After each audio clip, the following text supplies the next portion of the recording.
오늘 이 저녁에는 위로의 아들 바나바라는 제목으로 성경 인물 세 번째 사람, 제가 구약의 인물을 계속해서 말씀을 나누어 살펴볼까 하다가 구약에 있는 말씀만 전하면 조금 그럴 것 같아서 오늘은 신약의 인물 바나바에 대해서 생각해 보고 싶습니다. 여러분 36절을 보시면 이 바나바의 이름은 본명이 아니라 사도들이 지어준 별명이다라는 것을 알 수가 있습니다.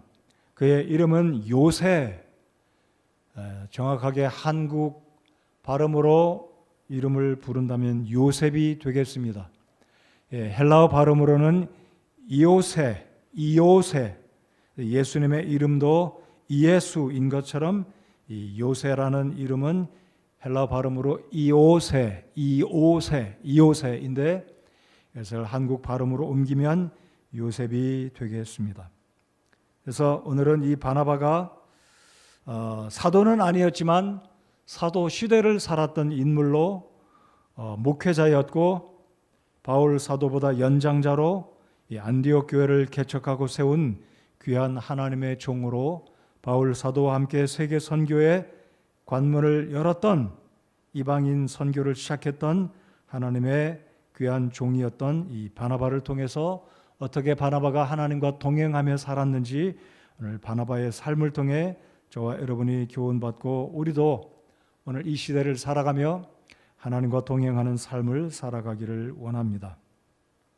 자, 36절을 보면 이 요새 레위 지파의 사람이었던 바나바는 어디 사람 출신인지 이야기하고 있습니다. 사진을 한번 보여주시면 지중해 여러분 지도를 보시면 수리아 안디옥에서 이제 서남쪽으로 가면 거기에 이게 마치 도마뱀 비슷하게 생긴 꼬리가 있는 이 섬이 하얀 글자로 구브로라고 하고 있고요. 구브로라는 발음은 개역 성경이 구브로로 번역을 했기 때문에 이 지도를 만든 사람도 구브로라고 이름을 붙였고요. 우리가 사용하는 흠정역 성경은 키프로스, 영어로는 사이프러스가 되겠습니다. 그래서 이 바나바의 고향은 지중해에 있는 세 번째로 큰 섬, 바로 사이프러스가 이 바나바의 고향이 되겠습니다. 여러분 이 섬이 1회 배도 제주도 크기의 3배가 달한다라고 합니다. 그러니까 제주도 크기의 3배면 상당히 큰 5배가 되는 사이즈로 9,250평방킬로미터.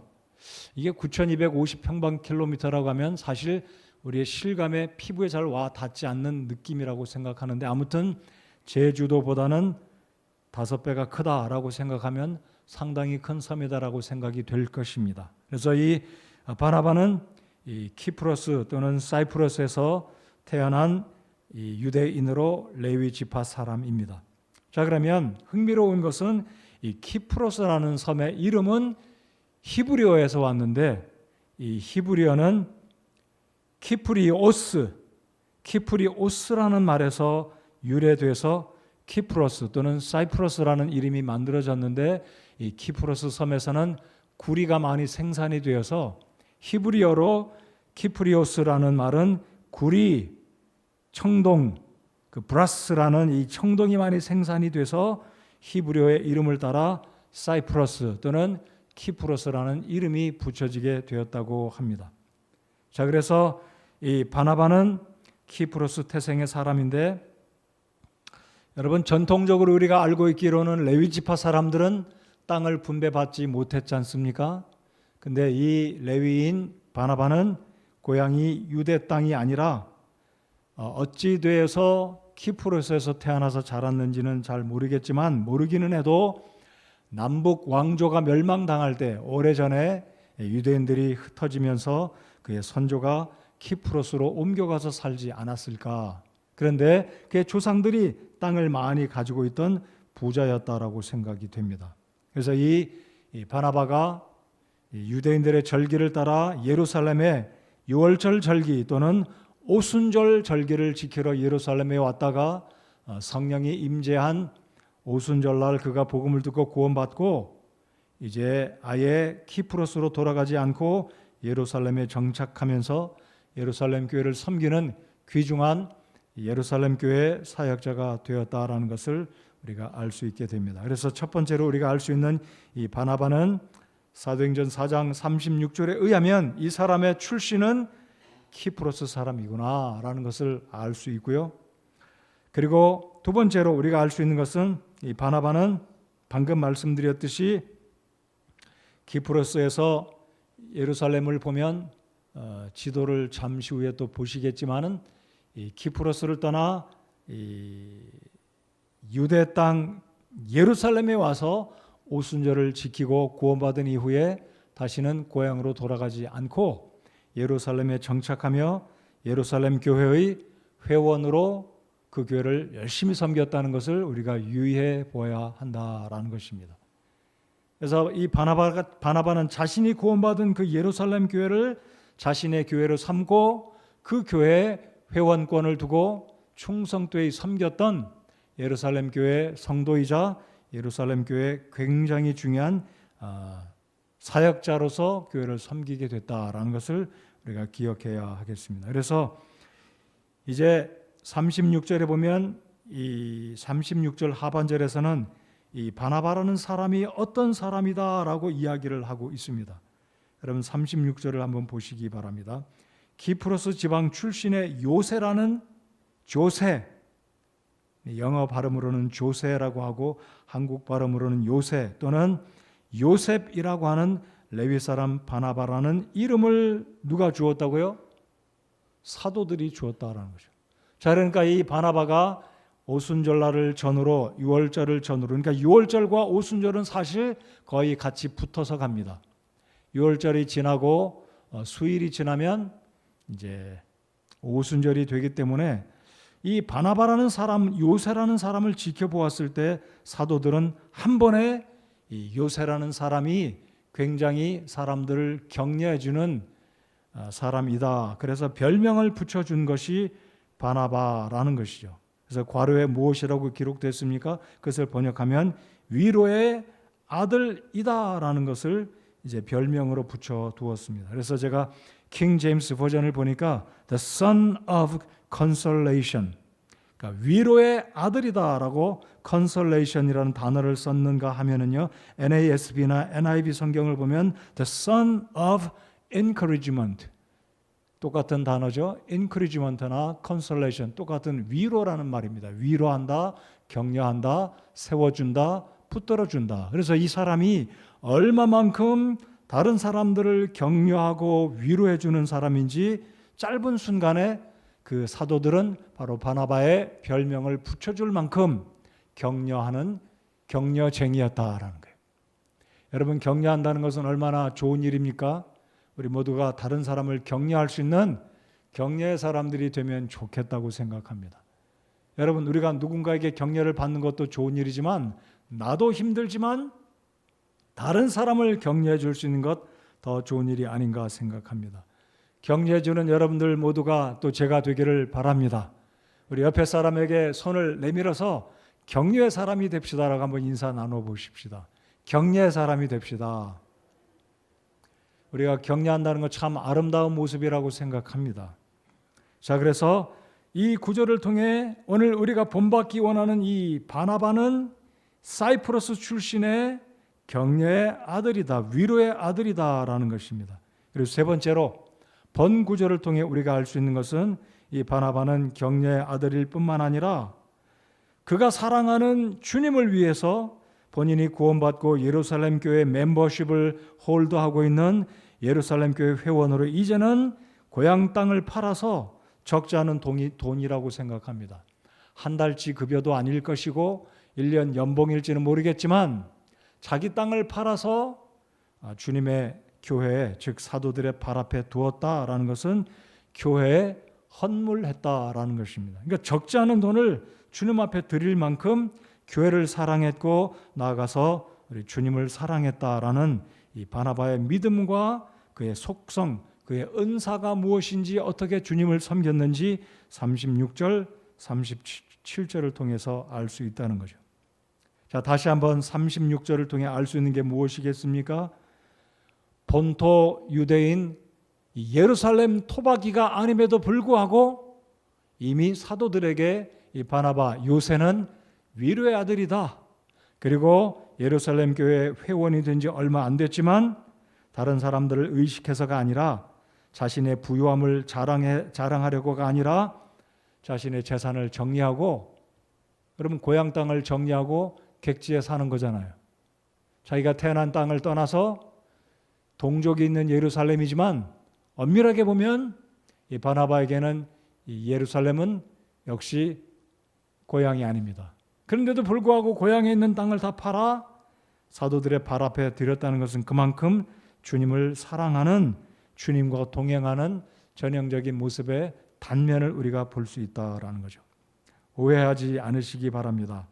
오늘 저는 여러분이 재산을 다 팔아야 주님께 드려야 주님과 동행하는 삶을 살아가는 것이다 라고 말씀드리는 것은 아니기 때문입니다. 아무튼 바나바는 그만큼 주님을 사랑하는 사람이었다라는 것을 알 수 있습니다. 근데 5장을 한번 잠깐 보십시오.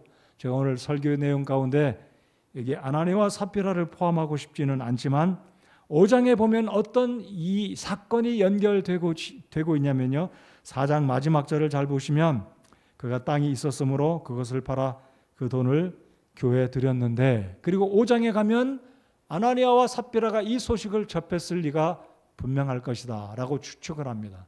근데 이 아나니아와 삽비라도 어떤 동기에 의해서인지 모르지만 추측컨대, 야, 바나바라는 사람이 예루살렘 본지 사람도 아닌 저 객지에서 온 저 사람이 아나니아와 삽비라도 언제 구원받고 예루살렘 교회 멤버가 됐는지는 모르겠습니다만은요, 감동을 받은 것 같아요. 도전을 받은 것 같아요. 그래서 이 부부도 땅을 팔아가지고 하나님께 드리게 되는데, 문제는 일부만 가져다가 사도들의 발 앞에 두고 마치 전부를, 마치 바나바처럼 어떤 성도처럼 전부를 드린 것처럼 과장되게 자신의 이름을 나타내 보였을 때 결국 하나님의 진노를 받고 3절에 보면 베드로가 성령 하나님의 감동을 받고 깨달았습니다. 사탄이 내 마음에 가득 차서, 사탄이 내 마음에 가득 차서 이 의미가 무엇이겠습니까? 잘못된 동기로 자신을 과장하려고, 사람들에게 자신을 높이려고 잘못된 동기로 사람들에게 칭찬받으려기 때문에 결국 하나님의 진노하심을 받고 성령을 속인 죄로 즉사하는 장면이 5장 3절 4절, 아나니아가 죽고 그 이후로 그의 아내마저도 남편이 죽은 줄 모르고 또 속입니다. 4절에 그렇죠. 내가 사람들에게 거짓말하지 아니하고 하나님께 하였도다. 그래서 두 사람이 죽어버립니다. 이 사건은 예루살렘 교회에 굉장한 경종을 울리는 사건이 되었다라고 생각이 됩니다. 첫 번째는 성령을 속이면 안 된다. 두 번째는 우리의 허탄을 위해서, 우리의 이름을 위해서 주님 앞에, 교회 앞에 자신을 세워서는 안 된다는 굉장한 경종을 알려주는 것이 이 사건. 아무튼 바나바의 땅을 팔아서 주님께 드린 사건과 연관되어서 사도행전 5장에 이 사건을 저자 누가는 기록하고 있다라는 것을 우리는 허투루 보지 말아야 하겠습니다. 어떤 마음으로 주님의 교회를 사랑해야 되는지 보아야 되겠고, 또 어떤 동기로 우리가 주님을 사랑하며 주님과 동행하는 삶을 살아가야 하는지 우리가 보아야 한다라는 사실입니다. 자, 사도행전 8장을 잠깐 열어보시겠습니다. 이제 사도행전을 쭉 보면서 바나바가 어떤 사람인지 또 어떤 일을 이루었는지 살펴보면서 바나바처럼 우리가 주님과 동행하는 말씀의 도전을 받는 이 저녁 시간이 되기를 바랍니다. 자, 8장 1절을 다 같이 한번 읽겠습니다. 시작. 그때 예루살렘에 있던 교회에 대한 큰 핍박이 있어서 사도들 외에는 그들이 다 유대와 사마리아의 지역으로 두루 널리 흩어지니라. 자, 그래서 예루살렘에 핍박이 있었고, 또한 이 스데반의 죽음의 사건으로 예루살렘 교회 성도들이 여기저기로 흩어져서 북부로, 남부로, 유럽으로 건너가게 됩니다. 그래서 이제 8장에 이 사건이 잠깐 기록되어 있고요. 11장으로 또 한번 가 보시겠습니다. 11장 19절에 보시면 또다시 핍박으로 일어나는 모습을 11장 19절에 기록하고 있습니다. 19절을 보시면 이제 스데반으로 인하여 일어난 핍박으로 말미암아 널리 흩어진 자들이 멀리 베니게와 키프로스와 안디옥까지 여행하며 오직 유대인들에게만 말씀을 선포하더라. 다시 방금 전에 보았던 사진을 한번 올려주시면 좋겠습니다. 여기에 지도를 보시면 사마리아가 아래쪽에 있고 노란 글자로 예루살렘이 보이시죠? 그래서 북쪽으로 쭉 올라가시면 수리아 안디옥, 이 당시 안디옥은 터키에 속한 도시였습니다. 굉장히 큰 도시였습니다. 그리고 그 안디옥에서 서북쪽으로 올라가면 길리기아가 있는데 거기가 바로 다소, 사도 바울의 고향이 되겠고요. 방금 살펴보았던 그 섬 키프로스로 북쪽으로 서쪽으로 심지어는 멀리 터키의 아시아 지역까지도 이 예루살렘에서 흩어진 성도들이 사도행전 8장 이후로 11장에서 성도들이 흩어졌던 모습을 보여주고 있습니다. 여러분 다시 한번 안디옥이 어디에 있는지 잘 보시기 바랍니다. 그게 수리아, 그러니까 오늘 이 시대 시리아의 수도 역할을 했던 곳이 바로 안디옥이었습니다. 바로 이 안디옥은 굉장히 큰 도시였는데 바로 이 안디옥 교회에 오늘 본문의 주인공인 바나바가 예루살렘에서 흩어진 성도들과 함께 안디옥으로 올라가서 이방인들에게 또한 유대인들에게 교회를 세워서 복음을 증거하는 사역을 하게 되었다라는 사실입니다. 자, 이제 지도는 내려주셔도 되겠습니다. 자, 이제 안디옥에서 이 요새가 하나님의 사역을 섬기게 되는데 20절에 보시면 그들 중에 몇 사람은 키프로스와 구레네 사람들이었는데 그들이 안디옥에 이르러 그리스말 하는 사람들에게 말하여 주 예수님을 선포하매 주의 손이 그들과 함께함으로 많은 수의 사람들이 믿고 주께로 돌아오더라 그랬습니다. 그러니까 많은 사람들이 예수님을 믿고 구원받고 이 안디옥 교회가 급성장을 하게 됩니다. 그래서 아마 숫자적으로는 예루살렘 교회는 사도들 이외에는 대부분의 유대 그리스도인들이 온 세상으로 흩어졌고 아마 숫자적으로 비교해 본다면 정확하지는 않을 수 있겠지만 안디옥 교회 성도들 숫자가 오히려 예루살렘 교회 성도들 숫자를 추월하지 않았을까 생각을 합니다. 자, 아무튼 이 교회가 성장하니까 이제 이 안디옥에서 사역을 하던 바나바가 동역자가 필요하게 됩니다. 그래서 누구를 데려오냐면 이 바나바가 직접 방금 지도에서 보셨던 길리기아 지역으로 가서 다소라는 도시에 가서 바로 바울을 데려오게 됩니다. 자, 25절을 한번 보시겠습니다. 11장 25절.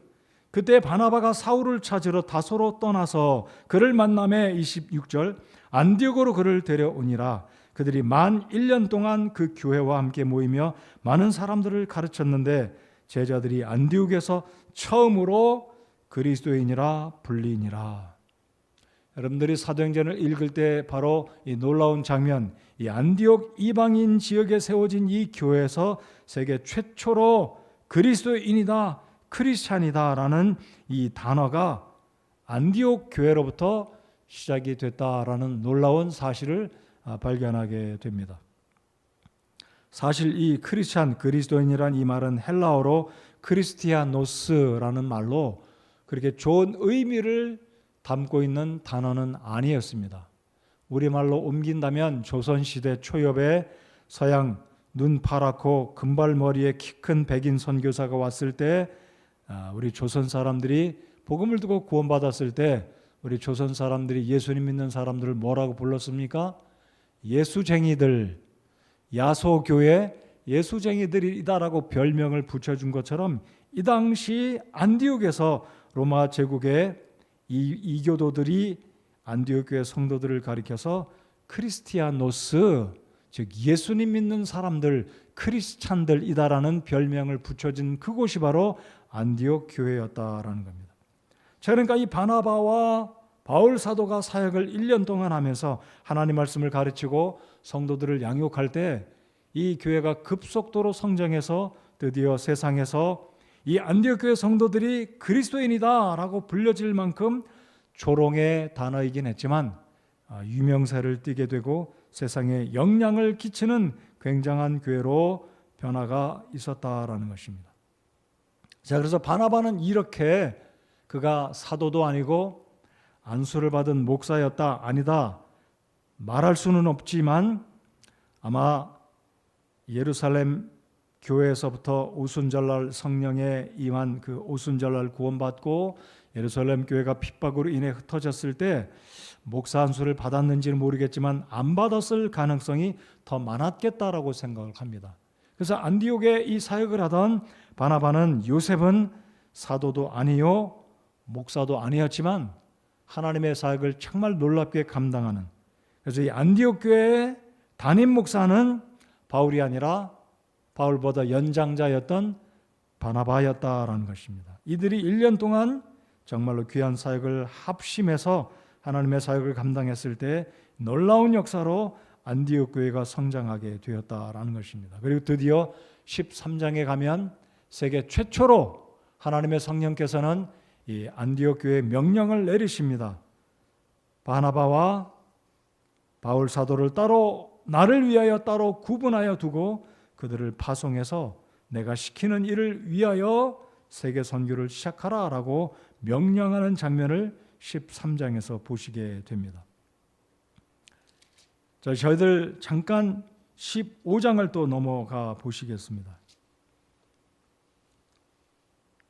15장 36절에 보면 이제 바울과 바나바가 1차 선교 여행을 마치고 2차 선교 여행을 갈 무렵에 분쟁하는 장면이 여기에 15장 36절로 41절에 기록이 되어 있습니다.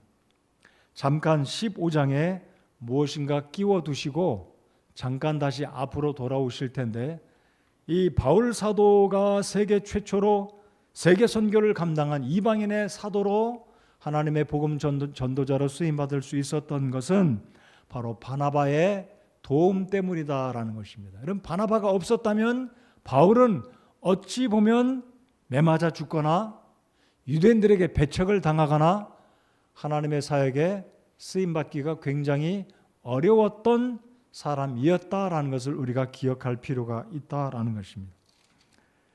사도행전 앞장으로 잠깐 그 15장에 무엇인가를 끼워 두시고 사도행전 앞장으로 한번 돌아와 보시겠습니다. 사도행전 앞으로 몇 장으로 돌아오시냐면 9장 23절을 열어 보시겠습니다. 여러분, 사도행전 9장은 7장에 스데반이 죽었습니다.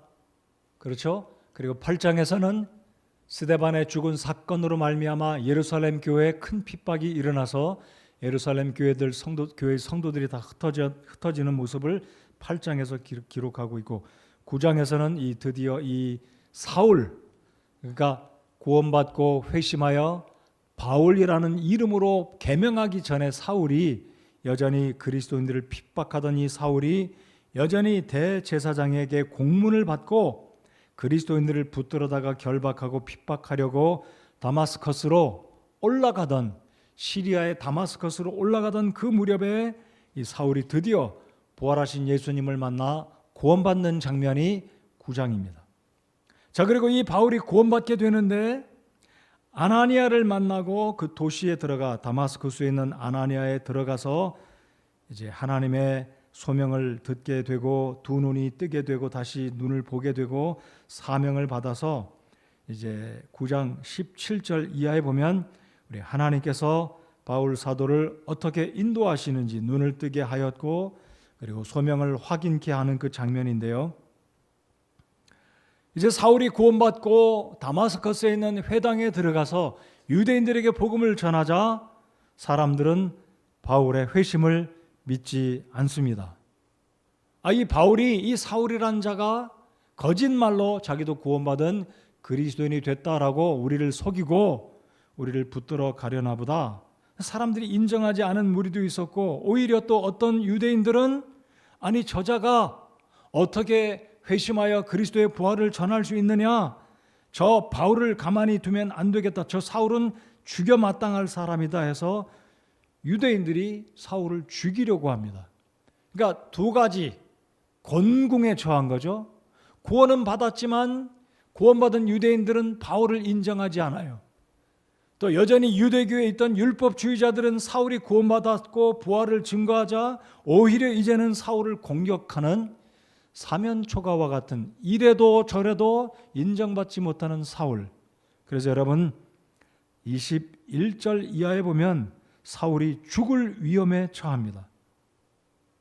이 유대인들이 사울을 죽이려고 합니다. 그럴 때 구원받은 유대 그리스도인들이 사울을 광주리에 담아서 긴급하게, 얼마나 위급했으면 광주리가 네모난 건지 우리나라처럼 둥그런 광주리인지 모르겠지만요, 아마 2층 3층에서 바깥에 문 밖에는 이 유대인들이 기다리고 있다가 바울을 붙잡으려고 하니까 긴급하게 광주리에 끈을 매달아 로프로 바울을 내려서 달아나게 도와줍니다.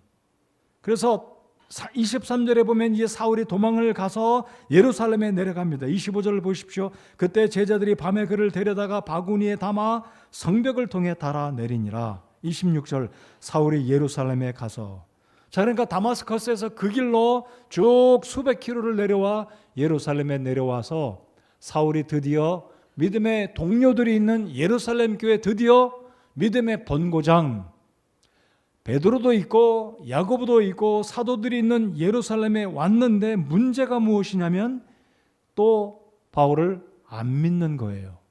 아니 저자가 지금 거짓말하고 우리를 붙들어다가 감옥에 넣고 죽도록 우리를 때리려고 하는구나, 안 믿었습니다. 자, 그럴 때 나타난 인물이 바로 누구입니까? 27절입니다. 27절을 다 같이 한번 읽겠습니다.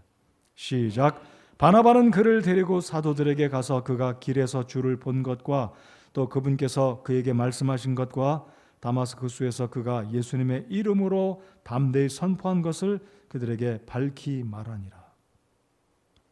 그러니까 바나바가 아니었다면 바울은 내가 회심하여서 그리스도의 부활을 목격했고 예수 그리스도가 나에게 이방인에게 복음을 증거하라는 사명을 주셨다라는 것도 이야기를 해도 유대 그리스도인들에게나 사도들에게 인정받을 수 없는 곤란한 지경에 있었을 때 바나바가 나타나서 바울을 세워주고 바울을 소개해 줌으로 말미암아 드디어 바울은 사도들에게 예루살렘 교회 성도들에게 인정을 받게 되었다라는 거죠. 그래서 28절 29절을 보면 인정을 받긴 받았지만 29절에 또 보면 이 유대인들이 또 바울을 죽이려고 합니다. 29절 보십시오. 주 예수님의 이름으로 담대히 말하고 그리스 말 하는 사람들을 논박하니라. 자, 그러니까 바울 사도는 예수 그리스도의 부활을 강력하게 증거하고 복음을 증거하였지만 이 유대인들이 여전히 바울을 죽이려고 합니다. 30절 형제들이 그것을 알고 그를 가이사랴로 데리고 내려가서 예루살렘에서 서남쪽으로 가이사랴 항구로 내려다가 배를 태워서 아까 지도에서 보셨던 북쪽으로 쭉 올라가서 바울을 안전하게 바울의 고향 길리기아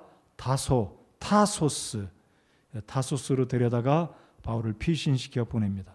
그래서 바울은 고향에 돌아가서 약 1년, 2년가량 자기 고향에서 복음을 증거하였다라고 학자들이 전하고 있습니다. 그래서 그 1, 2년 기간 동안에 이제 안디옥에서 사역을 하던 이 바나바는 안디옥 교회가 급성장하자 다소에 머물고 있던 그 바나바를 다시 찾아가서 안디옥 교회 사역자로 동역자로 데려다가 사역을 하게 되었다라는 것이죠. 자, 그런데 방금 읽었던 이제 15장을 보시면 바울과 바나바가 그렇게 유대가 깊어졌지 않았어요? 어려움에 처한 바울을 바나바가 소개해 줘서 사도들에게 인정받고 예루살렘 교회 성도들에게 인정받는 동역자가 되었고 안디옥 교회에 놀라운 성장을 일으켰던 어찌 보면 부목사격이었던 이 바울 사도. 그런데 13장에 보면, 자 13장을 한번 열어보실까요? 앞으로 왔다 갔다 뒤로 왔다 갔다 해서 죄송합니다만은 13장에 드디어 이 안디옥 교회가 성장했을 때 하나님의 성령의 역사가 드디어 시작하기를, 세계 선교가 드디어 시작하는 장면이 사도행전 13장입니다. 세계 최초로 하나님의 복음이 이제 국경을 넘어서, 물론 사도행전 11장에 보면 이방인에게 최초로 복음을 전한 사람은 누구입니까? 바울일까요? 베드로일까요? 베드로였습니다. 자, 그러나 공식적으로 선교사를 파송한 장면은 사도행전 13장이 세계 최초로 드디어 기독교 역사의 첫 발걸음을 떼게 되는 13장, 드디어 바나바와 바울을 안디옥 교회에서, 여러분 예루살렘 교회가 세계 선교를 시작한 것이 아니다라는 거예요. 하나님께서 안디옥 교회를 통해서 세계 선교를 하는데 드디어 바나바와 바울이 파송을 받게 됩니다. 2절에 보면 그들이 주를 섬기며 금식할 때 성령님께서 이르시되 내가 바나바와 사울을 불러서 시킬 일을 위해 그들을 내게로 구별하라 하시니, 여러분 바나바의 이름이 먼저 언급되었다라는 것을 주의해 보아야 합니다. 그러니까 안디옥 교회 담임 목회자는 바울이 아니라, 사도 바울이 아니라 바나바였다, 요셉이다라는 것입니다. 그리고 이들이 4절에 보면 안디옥 교회에서 파송받았던 이들이 바나바의 고향이었던 키프로스로 선교의 첫 발걸음을 뗍니다. 흥미롭죠? 첫 도착지가 바나바의 고향이었습니다. 모르긴 해도 하나님은 이들의 세계 최초의 선교 사역의 발걸음을 잘 인도하기 위해서 바나바, 이 두 사람의 리더였던 연장자 바나바의 고향으로 보내지 않았을까 생각해 봅니다. 이들이 귀한 사역을 이루게 되는데 성공적으로 잘 사역을 합니다. 제가 다음 주 수요일 날에는 이들과 함께 여행에 동참했던 마가 요한을 다음 주에 살펴보기를 원합니다. 자, 세 사람이 사이프러스에 도착해서 사역을 잘 감당했습니다.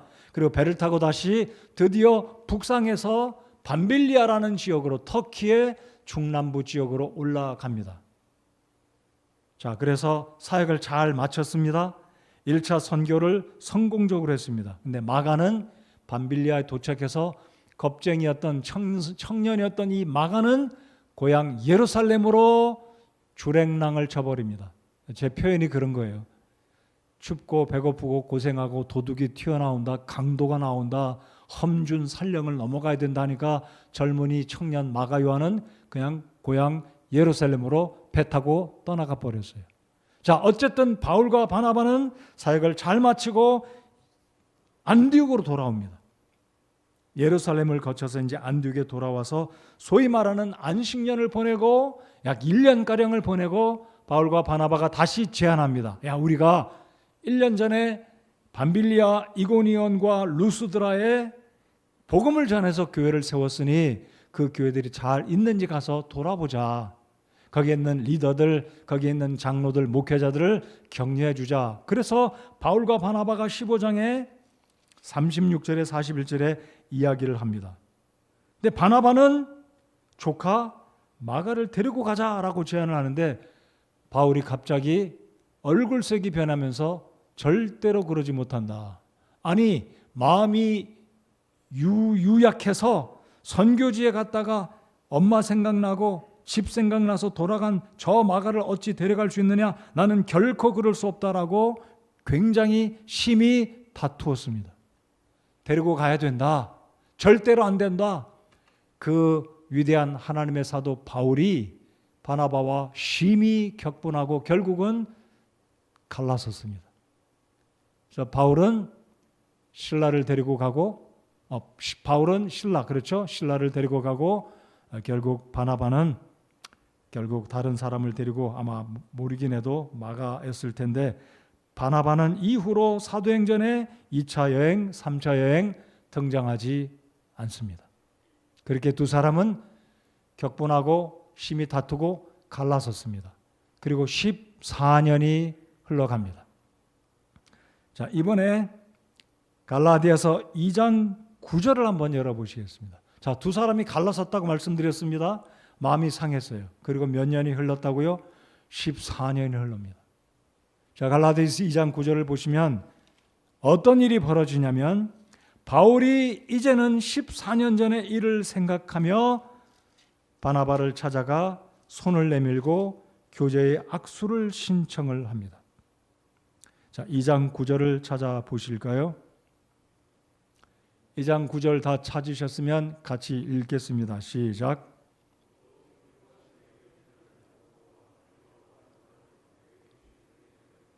나와 바나바에게 오른손을 내밀어 교제를 정하였으니 이것은 우리는 이 교도들에게로 가고 그들은 할례자들에게로 가고자 함이라. 자, 14년이라는 단어를 어디에서 발견하냐면 2장 1절을 보시기 바랍니다. 그 뒤 14년이 지나서 내가 바나바와 함께 디도도 데리고 다시 예루살렘에 올라갔노라. 자, 어떤 일이 있었는지 14년 후에 바울 사도가 다시 예루살렘에 올라가게 되는데 바나바와 함께 디도도 데리고 다시 예루살렘에 올라갔다라고 이야기하고 9절을 보면 바울이 먼저 손을 내밀어 교제를 청하였다. 오른손을 내밀었다는 게 무슨 말입니까? 악수를 신청하고 사도행전 15장에 있던 그 사건으로 말미암아 바울이 바나바와 함께 심히 다투어서 격분하고 다시는 안 보겠다라고 갈라섰어요. 이게 무슨 의미겠습니까? 여러분, 안디옥 교회를 귀하게 세운 귀한 사역자들 아니었어요? 1년 동안 바나바와 바울이, 아니 바나바는 바나바 없이는 예루살렘 사도들에게 인정받을 수 없던 은인이 아니었습니까? 자신보다 연장자 선배가 아니었습니까? 형님이었습니다. 근데 그 한 가지 일로 심히 격분하고 다투어서 갈라섰던 이 바울이 세월이 흐르고 나니까 자신이 먼저 오른손을 내밀어 형님 바울에게 악수를 청하고 다시 마음을 합해서 복음을 증거하는 동역자가 됐다라는 사실이에요. 바로 이것이 주님과 동행했던 바나바의 마음, 바울의 마음이라는 사실을 오늘 이 사도행전 이 쭉 일련의 과정들을 통해서 우리가 볼 수 있다라는 것입니다. 자, 9장 6절, 고린도전서 9장 6절을 한 번 더 찾아보시겠습니다. 자, 고린도전서 9장 6절을 보시면 바울은 여전히 바나바를 존중하고 있는 모습을 볼 수 있습니다. 9장 6절, 나와 바나바만은 일하지 아니할 권리가 없느냐? 일하지 아니할 권리가 없느냐라고 그랬습니다. 그러니까 바울이 여러분 고린도 전서나 고린도 후서를 쭉 읽어보면 바울이 복음을 위해서 얼마나 많은 수고를 했습니까? 먹지 못하고 배고프고 굶주리고 옥에 갇히기를 여러 차례 하고 유대인들에게 40에서 하나 감한 매를 3차례 맞았고 동족의 위험과 감옥의 위험과 바다의 위험과 강도의 위험과 엄청난 이 위험들을 다 겪으면서 고린도 교회 성도들에게 지금 편지 쓰기를 내가 쉴 수 있는 권한이 내게 없느냐? 나도 누구처럼 나와 바나바만은 일하지 아니할 권리가 없느냐라고 말하면서 바나바 역시 바울 사도는 고린도 교회 성도들에게 지금 존중하고 인정해주고 있는 이 모습을 통해서 우리가 알 수 있는 것은 바로 바울은 바나바와 함께 마가 요한 때문에 마음에 아픔이 있어서 갈라서긴 했지만 여전히 바울 사도는 후에 바나바를 인정하고 존중하고 그리고 방금 읽었던 갈라디아서 2장 9절의 말씀을 보면 오랜 세월이 지난 이후에도 다시 손을 내밀어 교제의 악수를 청하고 동역자를 계속 동역의 관계를 유지했다라는 것입니다.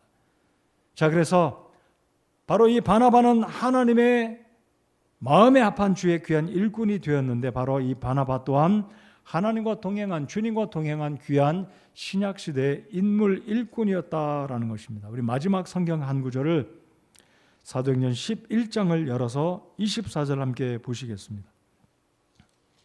사도행전 11장 24절입니다.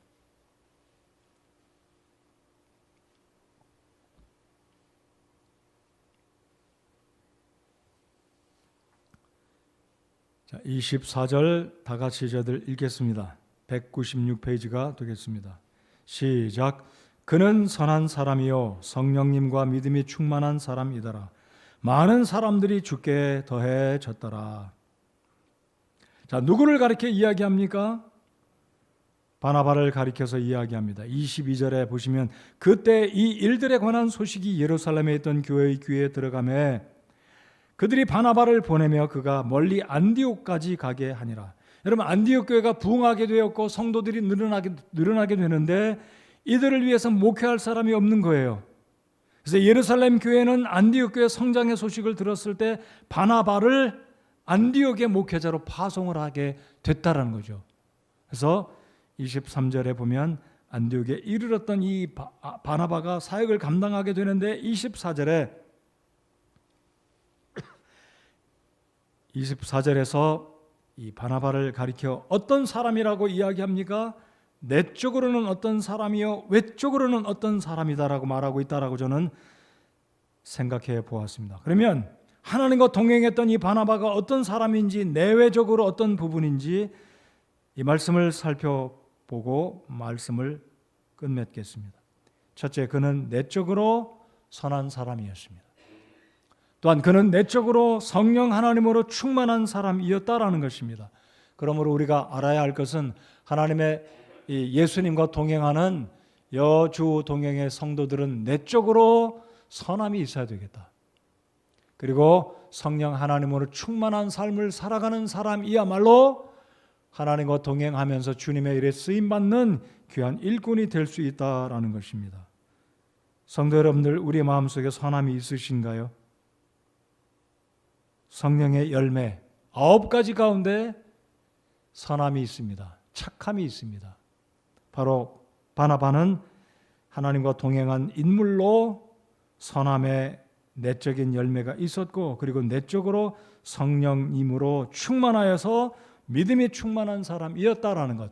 자, 그러면 내적인 이 열매들로 인해서 외적인 열매가 무엇입니까?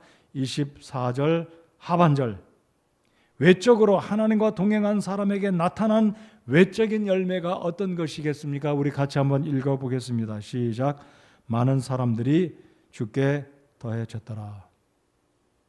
저와 여러분의 삶을 통해 우리 내적인 선함과 성령의 충만함을 힘입어 믿음으로 살아갈 때 우리 주변에 있는 사람들이 예수님을 믿고 주님께 더해지고 우리 교회에 더해지는 놀라운 역사가 있기를 소원하고 기대합니다.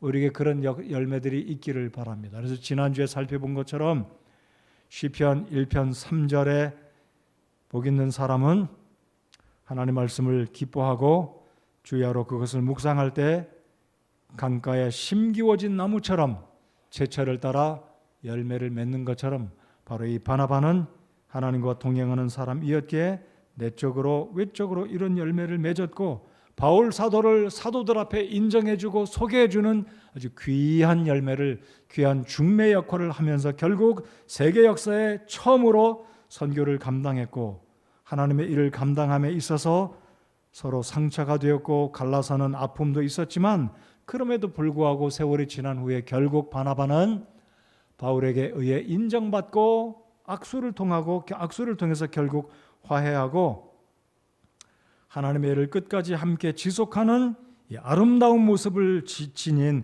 관계를 회복하는 사람들이 되었다라는 것입니다.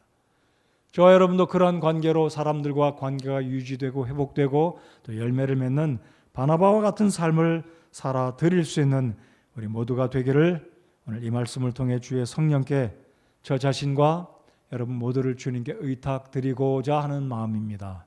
그런 마음으로 주님과 동행하는 우리 모든 성도님들 되시기 바랍니다. 아멘이신가요? 자리에서 일어나셔서 함께 찬송하시겠습니다.